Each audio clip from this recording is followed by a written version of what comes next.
هل أتي على الإنسان حين من الدهر لم يكن شيئا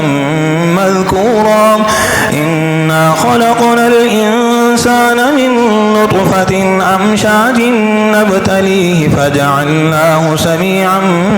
بصيرا إنا هديناه السبيل إما شاكرا وإما كفورا إنا أعتدنا للكافرين سلاسلا وأغلالا وسعيرا إن الأبرار يشربون من كأس كان مزاجها كافورا عينا يشرب بها عباد الله يفجرونها تفجيرا يوفون بالنذر ويخافون يوما كان شره مستطيرا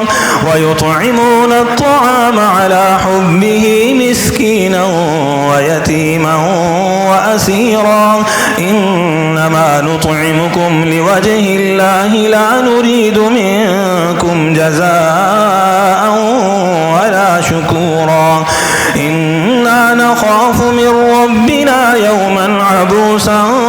قمطريرا فوقيهم الله شر ذلك اليوم ولقيهم نضرة وسرورا وجزيهم بما صبروا جنة وحريرا متكئين فيها على الأرائك لا يرون فيها شمسا ولا زمهريرا ودانية عليهم ظلالها وذللت قطوفها تذليلا ويطاف عليهم بآنية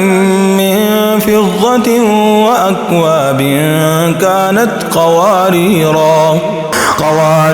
من فضة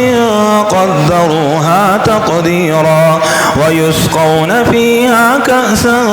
كان مزاجها زنجبيلا عينا فيها تسمي سلسبيلا ويطوف عليهم ولدان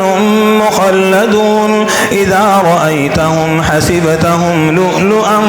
منثورا وإذا رأيت ثم رأيت نعيما وملكا كبيرا عاليهم ثياب سندس خضر واستبرق وحلوا أساور من فضة وسقيهم ربهم شرابا طهورا إن هذا كان لكم جزاء وكان سعيكم مشكورا إنا نحن نزلنا عليك القرآن تنزيلا فاصبر لحكم ربك ولا تطع منهم آثما أو كفورا واذكر اسم ربك بكرة وأصيلا ومن الليل فاسجد له وسبحه ليلا طويلا إن هؤلاء يحبون العاجلة ويذرون وراءهم يوما ثقيلا نحن خلقناهم وشددنا أسرهم وإذا شئنا بدلنا أمثالهم تبديلا إن هذه تذكره فمن شاء اتخذ إلى ربه سبيلا وما تشاءون إلا أن يشاء الله إن الله كان عليما حكيما يدخل من يشاء في رحمته والظالمين أعد لهم عذابا أليما.